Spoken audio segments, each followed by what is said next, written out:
গণপতি চ্যানেলের তরফ থেকে সকলকে জানাই শুভ শারদীয়ার প্রীতি ও শুভেচ্ছা। পুজো সকলের ভালো কাটুক।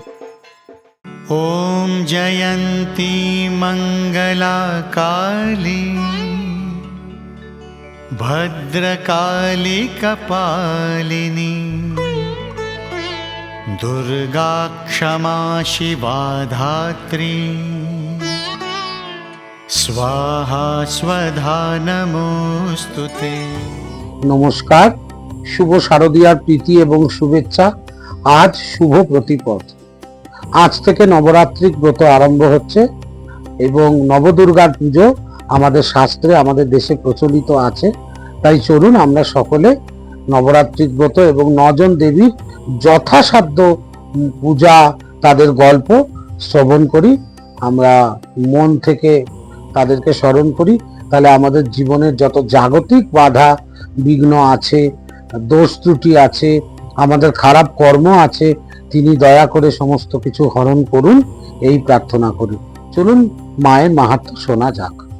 শারদীয়া নবরাত্রি প্রথম দিনে অর্থাৎ প্রতিপদে পুজো হয় শৈলপুত্রী। এই শৈলপুত্রী দেবীকে না কথাতেই বলছে শৈলপুত্রী। শৈল শব্দের অর্থ হচ্ছে পর্বত, আর পুত্রী মানে হচ্ছে কন্যা, অর্থাৎ ভগবতী মহামায়া হিমালয় রাজের আকুল ডাকে যখন তিনি তার কন্যা রূপে আবির্ভাব হয়েছেন, তিনি শৈলপুত্রী।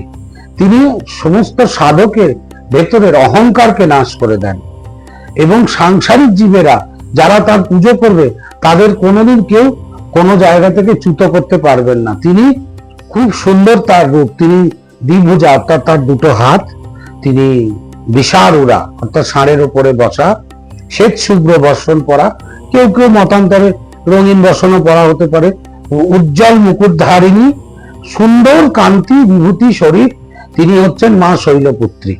এই শৈলপুত্রী পুজো করলে প্রত্যেকটা মানুষ শুভ ফল, সমস্ত নেগেটিভ এনার্জিকে দূর করে পজিটিভ ভাইবস তারা পেয়ে থাকেন। এবং আদ্যাশক্তি মহামায়ার কথা আমি আর কি বলবো, তিনি মহামায়া মানে তিনি স্বয়ং সম্পূর্ণা, সমস্ত কিছুর আদি, তার কিন্তু কেউ আদি নেই। তিনি নিজে ইচ্ছা করে ছলনা, করুণা, লীলা বিভূতি দেখানোর জন্য হিমালয় কন্যা রূপে আবির্ভাব হয়েছে। আজকে নবরাত্রির প্রথম দিবসে আসুন আমরা সকলে সেই শৈলপুত্রী ভবানীকে বন্দনা করি। জয় মা।